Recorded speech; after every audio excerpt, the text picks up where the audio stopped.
دیکھیں میرے بھائیوں اور دوستوں، ہم یعنی کتنی سردی میں کتنی دھند پڑ رہی ہے اور کتنی سردی ہے، لیکن پھر بھی کہ اللہ کے دین کی بات پہنچ جائے اور اللہ کا پیغام پہنچے اور دین کی بات دوسروں تک پہنچے اور ہمیں بھی ثواب ملے سننے والے کو۔ لیکن آپ حضرات سے میں درخواست کرتا ہوں کہ آپ زیادہ سے زیادہ میرے بیانات کو سنا کریں، لیکن آپ نہیں سنتے ہیں۔ خود بھی سنا کریں، اپنے دوست احباب کو بھی دعوت دیا کریں کہ وہ بھی زیادہ سے زیادہ سنا کریں۔ اور اللہ کے فضل و کرم سے میری کوشش ہوتی ہے کہ میں قرآن میں سے بات کرتا ہوں یا حدیث پاک سناتا ہوں اور مضبوط بات کرتا ہوں، کبھی کچی باتیں ادھر ادھر کی باتیں نہیں کی ہیں۔ تو آپ حضرات سے میری بہت درخواست ہے کہ آپ میرے بیانات کو مکمل سنا کریں، لمبی سے لمبی ویڈیو کو بھی سنا کریں اور زیادہ سے زیادہ سنا کریں، تاکہ میرے چینل کا جو ہے نا واچ ٹائم کمپلیٹ ہو جائے۔ اور میں آپ کا شکر گزار ہوں کہ آپ نے مجھے سبسکرائب کیا ہوا ہے ماشاءاللہ۔ تو لیکن واچ ٹائم کی بہت زیادہ ضرورت ہے۔ یوٹیوب جو ہے یہ 4000 گھنٹہ واچ ٹائم ایک سال میں مانگتا ہے، تو وہ ہمارا کافی پیچھے ہے۔ تو اس میں آپ میرا یہ تعاون فرمائیں کہ آپ میری بیانات کو ضرور سنا کریں۔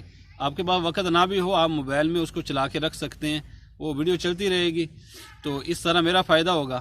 اللہ تعالی ہم سب کو عمل کی توفیق عطا فرمائے۔ نبی اکرم صلی اللہ علیہ وسلم کے بارے میں آتا ہے، کان رسول اللہ صلی اللہ علیہ وسلم متواصل الاحزان۔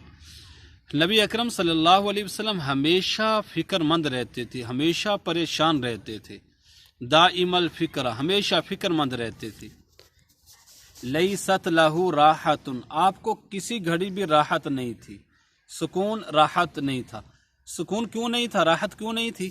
کہ آپ کو ایک اپنی امت کی فکر تھی اور اپنی امت کا ایک غم تھا جو آپ کے دل کے اندر، حدیث پاک میں آتا ہے کہ آپ کے سینہ مبارک سے ہر وقت ایسی آواز آتی رہتی تھی جیسے ہنڈیا کے ابلنے کی آواز ہوتی ہے، اور ایک حدیث پاک میں آتا ہے کہ جیسے چکی چلنے کی آواز ہوتی ہے۔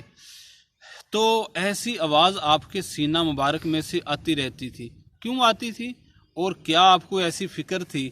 وہ فکر اس بات کی تھی کہ میرا ایک بھی امتی جہنم میں نہ چلا جائے، میری ساری کی ساری امت، ایک ایک امتی جہنم کی ناکامی سے بچ جائے اور جنت میں جانے والا بن جائے۔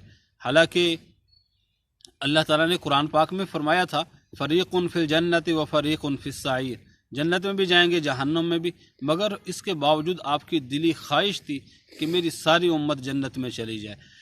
تو لیست لہ راحت لا یتکلم فی غیر حاجت، آپ بغیر ضرورت کے بات نہیں فرماتے تھے، ایسے ہی نہیں بولتے رہتے تھے، بلکہ لا یتکلم فی غیر حاجت طویل السکوت، لمبی خاموشی فرماتے تھے، خاموش رہتے تھے۔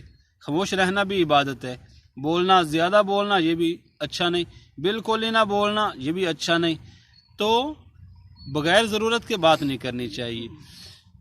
طویل السکوت یفتتح الکلام ویختمہ باشداقہ یتکلم بجوامع الکلم، آپ بات کو شروع فرماتے تھے اور بات کی جب انتہا کرتے تھے تو آپ منہ کے کناروں سے کیا کرتے تھے، اور آپ جامع الفاظ کے ساتھ بات فرماتے تھے۔ جامع کلمات، آپ کا جو کلام ہوتا تھا وہ جامع ہوتا تھا، کہ الفاظ کم معنی زیادہ، الفاظ کم مطلب زیادہ۔ نبی اکرم صلی اللہ علیہ وسلم کی ایک حدیث ہے، چھوٹی سی حدیث، کہ نبی اکرم صلی اللہ علیہ وسلم نے ایک چھوٹے سے بچے سے، جن کا نام تھا ابو عمیر، ان سے مذاق کے طور پہ فرمایا کہ تیرے وہ نغیر پرندے کا کیا ہوا؟ پرندہ تھا، وہ اڑ گیا تھا، بھاگ گیا تھا۔ تو اس کے اندر میں سے علماء نے 100 کے قریب مطلب نکالے ہیں۔ سبحان اللہ، آپ کا کلام ایسے جامع ہوتا تھا، یتکلم بجوامع الکلم فصل لا فضول ولا تقصیر، آپ کا کلام جو ہوتا تھا فیصلہ کن ہوتا تھا، نہ کم ہوتا تھا نہ زیادہ ہوتا تھا، نہ ایسے ہوتا تھا کہ سننے والے کو سمجھ ہی نہ آئے، نہ ایسے ہوتا تھا کہ بہت زیادہ تفصیل، اس طرح نہیں ہوتا تھا۔ آپ بسا اوقات جو مشکل بات ہوتی تھی اس کو 3 مرتبہ دہراتے تھے تاکہ ہر آدمی سمجھ لے، چونکہ ہر بندے کی ذہنی سطح ایک نہیں ہوتی، کسی کی بہت اچھی ہوتی ہے، کسی کی بہت ہی کم ہوتی ہے، کسی کی درمیانی ہوتی ہے، تو 3 مرتبہ کہنے سے ہر آدمی سمجھ جاتا ہے۔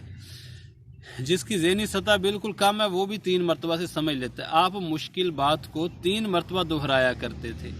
اس کے علاوہ آپ کا کلام فیصلہ کن ہوتا تھا جامع کلمات یتکلم